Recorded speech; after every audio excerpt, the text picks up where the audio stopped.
আজকের রান্নাটা হচ্ছে একটা স্পেশাল গেস্টের জন্য।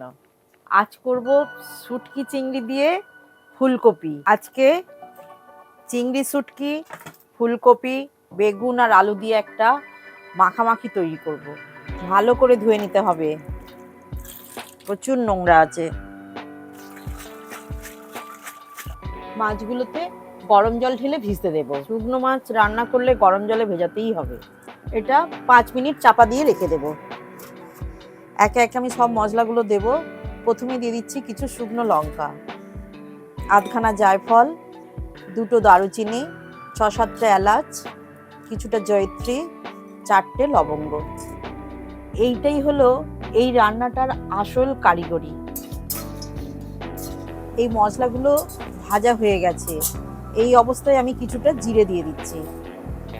জিরেটা ভাজা হয়ে গেলেই আমি মশলাটা কড়াই থেকে ঢেলে নেব। ঠান্ডা হলে মশলাটা ঘুরিয়ে নেব। কড়াইতে তেল দিয়ে নিচ্ছি। প্রথমে কপিটা ভেজে নিচ্ছি।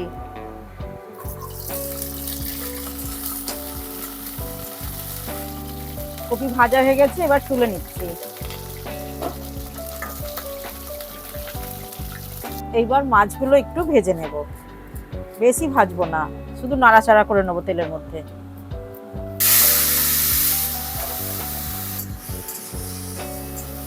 আমরা কাঁচা কাঁচা চিংড়ি যখন ভাজি যে ফ্লেভারটা পাই, এই শুটকি চিংড়িটাও যে ভাজি একই গন্ধ, কোনো শুটকি মাছের গন্ধই নেই।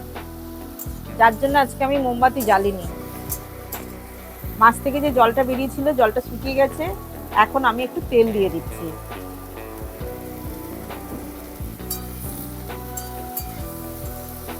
চিংড়ি শুটকি দিয়ে ফুলকপির তরকারি।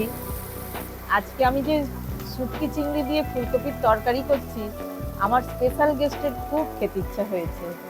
মাছটা এবার ভাজা হয়ে গেছে, ঢেলে নেব। একটা খুব সুন্দর গন্ধও উঠেছে।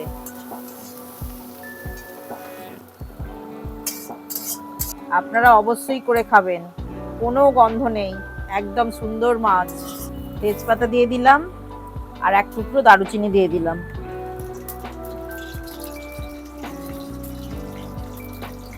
ফোড়নের একটা খুব সুন্দর গন্ধ উঠে গেছে। এই অবস্থায় আমি পেঁয়াজটা দিয়ে দিচ্ছি। পেঁয়াজটা ভাজা হয়ে গেছে। আমি এই সময়ে আলুটাকে আগেই সিদ্ধ করে রেখেছিলাম, সেই সিদ্ধ করা আলুটা দিয়ে দিচ্ছি। রান্নাটা পুরো ভেজে ভেজেই হবে। টমেটোর টুকরোগুলো দিয়ে দিচ্ছি।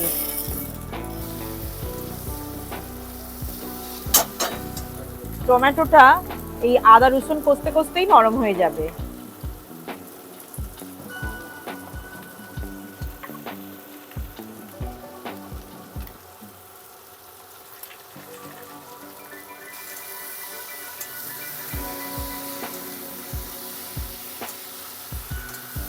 আদা রসুনটা কষানো হয়ে গেছে। এখন আমি বেগুনটা দিয়ে দিচ্ছি। চাপা দিয়ে দিয়ে রান্নাটা করে নেব। বেগুন হাফ সিদ্ধ হয়ে গেছে। এখন আমি দিয়ে দেবো চিংড়ি মাছটা।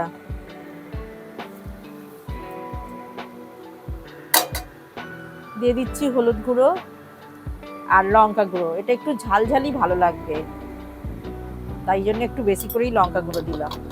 আর দিয়ে দিচ্ছি পরিমাণ মতো নুন।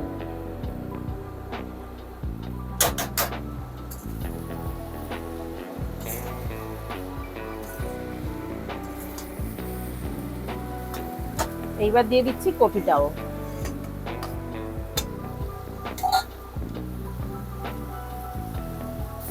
এতে কিন্তু একটুও জল দেব না, এইভাবেই হবে রান্নাটা। এই চাপা দিয়ে দেব, চাপা দিলেই জল বেরোবে। এবার দেব চাপা। এবার দেখে নিই কিরকম হয়েছে সিদ্ধটা।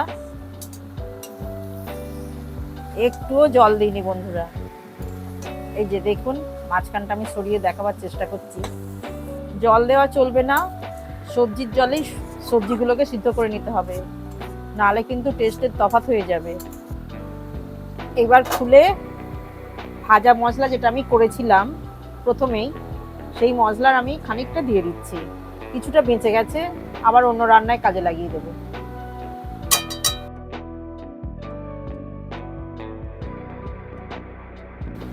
এইবার ফাইনালি রান্নাটা কুক যাকে বলে, ধনেপাতা ছড়িয়ে গ্যাস অফ করে দেব।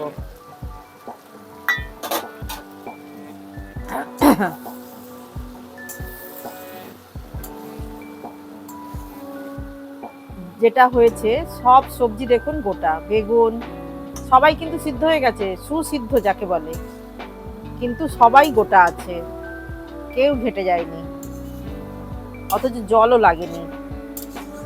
চিংড়ি মাছগুলো চেনাই যাচ্ছে না আর। এই যে এগুলো কিন্তু সব চিংড়ি মাছ, অনেক চিংড়ি মাছ দিয়েছি।